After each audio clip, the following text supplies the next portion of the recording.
कर्पूरगौरं करुणावतारं संसारसारं भुजगेन्द्रहारं सदा वसन्तं हृदयारविन्दे भवं भवानी सहितं नमामि। ओम नमः शिवाय। हर हर महादेव। राधे राधे। मृतधाम चैनल में आप सबका स्वागत है। आप सभी रसपान कर रहे हैं पवित्र श्रावण मास महात्म की कथाओं का। अब तक आप सावन महात्म के 15वें अध्याय तक की कथा का रसपान कर चुके हैं। आज के इस वीडियो में हम श्रावण मास महात्म के 16वें अध्याय की कथा का रसपान करेंगे, जिसमें हम शीतला सप्तमी व्रत का वर्णन और शीतला सप्तमी व्रत की कथा सुनेंगे। तो आइए बिना देर किए हुए शुरू करते हैं आज का वीडियो। ओम नमः शिवाय। हर हर महादेव। ईश्वर बोले, हे सनत कुमार, अब मैं शीतला सप्तमी व्रत को कहूँगा। श्रावण मास में शुक्ल पक्ष की सप्तमी तिथि को यह व्रत करना चाहिए। सबसे पहले दीवार पर एक वापी का आकार बनाकर अशरीरी संज्ञक दिव्य रूप वाले 7 जल देवताओं, 2 बालकों से युक्त पुरुष संज्ञक नारी, 1 घोड़ा, 1 वृषभ और नरवाहन सहित 1 पालकी भी उस पर बना दें। इसके बाद 16 उपचारों से 7 जल देवताओं की पूजा होनी चाहिए। इस व्रत के साधन में ककड़ी और दधि ओदन का नैवेद्य अर्पित करना चाहिए। उसके बाद नैवेद्य के पदार्थों में से ब्राह्मण को वायन देना चाहिए। इस प्रकार 7 वर्ष तक इस व्रत को करने के बाद उद्यापन करना चाहिए। इस व्रत में प्रत्येक वर्ष 7 सुवासिनियों को भोजन कराना चाहिए। जल देवताओं की प्रतिमाएं एक स्वर्ण के पात्र में रखकर बालकों सहित एक दिन पहले सायंकाल में भक्ति पूर्वक उनकी पूजा करनी चाहिए। प्रातःकाल पहले ग्रह होम करके देवताओं के निमित्त चरु से होम करना चाहिए। जिसने पहले इस व्रत को किया और उसे जो फल प्राप्त हुआ उसे आप सुने। सौराष्ट्र देश में शोभन नामक एक नगर था। उसमें सभी धर्मों के प्रति निष्ठा रखने वाला एक साहूकार रहता था। उसने जल रहित एक अत्यंत निर्जन वन में बहुत पैसा खर्च करके शुभ तथा मनोहर सीढ़ियों से युक्त, पशुओं को जल पिलाने के लिए सरलता से उतरने चढ़ने योग्य दृढ़ पत्थरों से बंधी हुई तथा लंबे समय तक टिकने वाली एक बावड़ी बनवाई। उस बावड़ी के चारों ओर थके राहगीरों के विश्राम के लिए अनेक प्रकार के वृक्षों से शोभायमान एक बाग लगवाया। लेकिन वह बावड़ी सूखी ही रह गई और उसमें एक बूंद पानी नहीं आया। साहूकार सोचने लगा कि मेरा प्रयास व्यर्थ हो गया और व्यर्थ ही धन खर्च किया। इसी चिंता में विचार करता हुआ वह साहूकार रात में वहीं सो गया। तब रात्रि में उसके स्वप्न में जल देवता आए और उन्होंने कहा कि हे धनद, जल के आने का उपाय तुम सुनो। यदि तुम हम लोगों के लिए आदरपूर्वक अपने पौत्र की बलि दो तो उसी समय तुम्हारी यह बावड़ी जल से भर जाएगी। यह सपना देख साहूकार ने सुबह अपने पुत्र को बताया।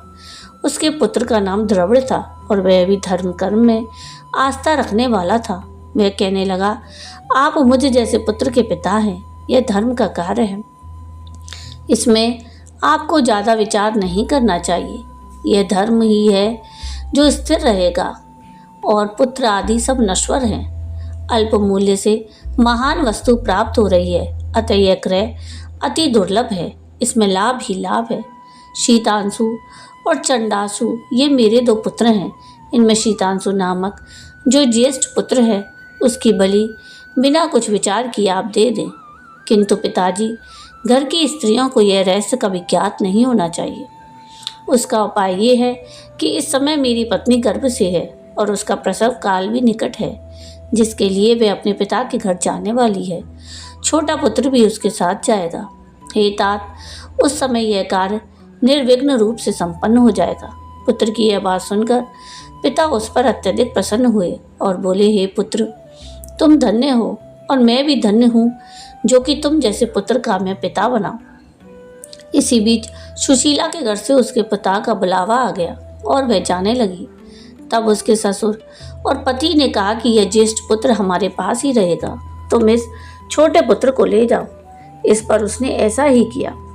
उसके चले जाने के बाद पिता पुत्र ने उस बालक के शरीर में तेल का लेप किया और अच्छी प्रकार स्नान कराकर सुंदर वस्त्र और आभूषणों से अलंकृत करके पूर्वाषाढ़ा तथा शतभिषा नक्षत्र में उसे प्रसन्नता पूर्वक बावड़ी के तट पर खड़ा किया और कहा कि बावड़ी के जल देवता, इस बालक के बलिदान से आप प्रसन्न हो।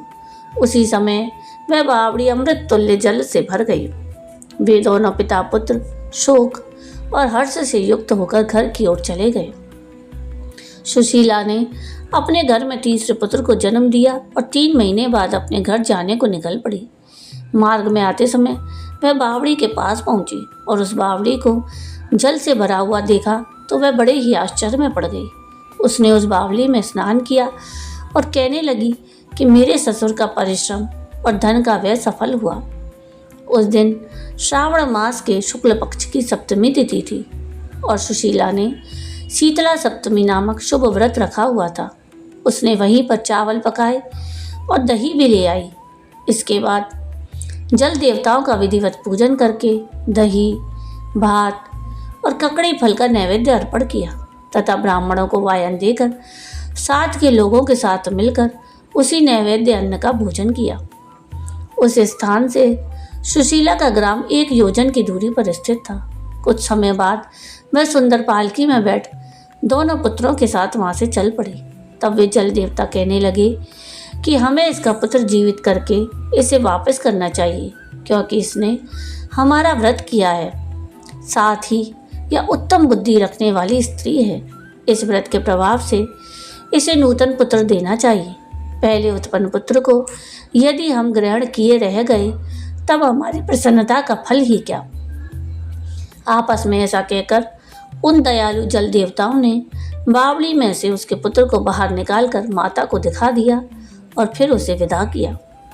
बाहर निकलकर वह पुत्र माता माता पुकारता हुआ अपनी माता के पीछे दौड़ पड़ा। अपने पुत्र का शब्द सुनकर उसने पीछे मुड़कर देखा। वहां अपने पुत्र को देखकर वह मन ही मन बहुत चकित हुई। उसे अपनी गोद में बिठाकर उसने उसका माथा सूंघा, किंतु यह डर जाएगा इस विचार से उसने पुत्र से कुछ नहीं पूछा। वह अपने मन में सोचने लगी कि यदि इसे चोर उठा लाए तो यह आभूषणों से युक्त कैसे हो सकता है, और यदि पिशाचों ने इसे पकड़ लिया था तो दोबारा क्यों छोड़ दिया। घर में संबंधी जन तो चिंता के समुद्र में डूबे होंगे। इस प्रकार सुशीला सोचती हुई नगर के द्वार पर आ गई। तब लोग कहने लगे कि सुशीला आई है। ये सुनकर वे पिता पुत्र अत्यंत चिंता में पड़ गए कि वह न जाने क्या कहेगी और उसके पुत्र के बारे में हम उसे क्या जवाब देंगे। इसी बीच वह तीनों पुत्रों के साथ आ गई। तब ज्येष्ठ बालक को देखकर सुशीला के ससुर और पति घोर आश्चर्य में पड़ गए और साथ ही बहुत आनंदित भी हुए। वे कहने लगे, हे सुचिस्मते, तुमने कौन सा पुण्य कर्म किया अथवा कौन सा व्रत किया था। हे भामिनी, तुम पतिव्रता हो, धन्य हो और पुण्यवती हो। इस शिशु को मरे हुए 2 माह बीत चुके हैं और तुमने इसे फिर से प्राप्त कर लिया और वह बावड़ी भी जल से परिपूर्ण है। तुम एक पुत्र के साथ अपने पिता के घर गई थी, किंतु वापस 3 पुत्रों के साथ आई हो। हे शुभ्रु, तुमने तो कुल का उद्धार कर दिया। हे शुभाना ने, मैं तुम्हारी कितनी प्रशंसा करूं। इस प्रकार ससुर ने उसकी प्रशंसा की। पति ने उसे प्रेम पूर्वक देखा और सास ने उसे आनंदित किया। उसके बाद उसने मार्ग के पुण्य का समस्त वृत्तांत सुनाया। अंत में उन सभी ने मनोवांछित सुखों का उपभोग करके बहुत आनंद प्राप्त किया। हे वत्स, मैंने शीतला सप्तमी व्रत को आपसे कह दिया। इस व्रत में दधी, ओदन शीतल, ककड़ी का फल शीतल और बावली का जल भी शीतल होता है और इसके देवता भी शीतल होते हैं। अतः शीतला सप्तमी का व्रत करने वाले तीनों प्रकार के तापों के संताप से शीतल हो जाते हैं। इसी कारण से यह सप्तमी शीतला सप्तमी इस यथार्थ नाम वाली है। इस प्रकार श्री स्कंद पुराण के अंतर्गत ईश्वर सनत कुमार संवाद में श्रावण मास माह में शीतला सप्तमी व्रत नामक 16वां अध्याय पूर्ण हुआ। जय श्री हरि, जय भोलेनाथ की। हर हर महादेव। तो ये थी श्रावण मास महात्म के 16वें अध्याय की कथा। अगले वीडियो में हम श्रावण मास महात्म के 17वें अध्याय की कथा का रसपान करेंगे। आपको आज की ये कथा कैसी लगी कमेंट करके ज़रूर बताइएगा। और अगर आपको आज की ये कथा पसंद आई हो तो प्लीज़ इसको लाइक शेयर ज़रूर कीजिएगा। प्लीज़ मेरे चैनल को सब्सक्राइब कीजिएगा और कमेंट में राधे राधे ज़रूर लिखिएगा। वीडियो पूरा देखने के लिए थैंक यू। राधे राधे।